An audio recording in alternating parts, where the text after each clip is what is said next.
Hey guys, Matt LaRosiere here with Firearms Policy Coalition, bringing you another weekly update, just to make sure you guys have all of the latest information on everything affecting your right to keep and bear arms.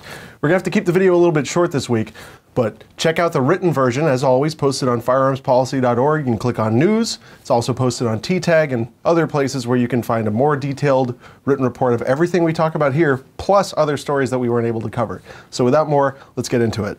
First up, as I'm sure many of you have heard, Virginia's assault weapon ban has been shelved.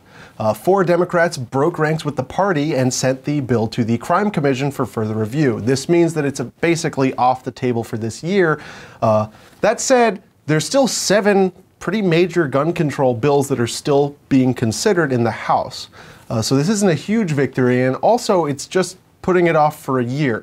Whether things change, it will remain to be seen, but I don't think this is, exactly a time to be celebrating, but more a time to regroup and keep a close eye on this bill, because I don't expect that the proponents of the bill will be, taking the rest of their term off. Next up, you've heard a lot about gun rights rallies lately. Well, what about gun control rallies? Unfortunately, in the state of Missouri, volunteers with Moms Demand Action and Students Demand Action filled the halls of the state capitol to demand stricter gun control laws. Specifically, these people were demanding red flag laws and to expand the scope of who is prohibited from owning a firearm. They want to include more misdemeanants, people who've been convicted only for a misdemeanor crime, to the list of people unable to own a firearm under state law. This is, to make it more strict than federal law. Next up, the Johns Hopkins Bloomberg School of Public Health, and yes, that's the same Bloomberg who dumps an unknowable amount of money into stripping us of our right to keep and bear arms, released a study this week on the efficacy of gun control laws in relationship to the number and lethality of mass shootings. And very interestingly, they seem to suggest that there is no connection between assault weapon bans on their own and, mass shootings. That said, the study wasn't overall gun rights supportive. They did suggest that perhaps large capacity magazine bans and requiring a permit to purchase firearms may be helpful in terms of mass shootings.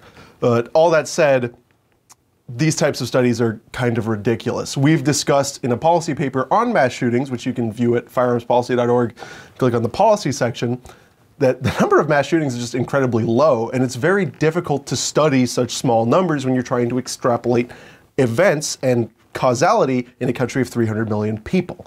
So all in all, it's probably a garbage study, but it's pretty interesting to see the Johns Hopkins Bloomberg School of Public Health suggest that assault weapons bans are not effective. On that much, I'd agree with them.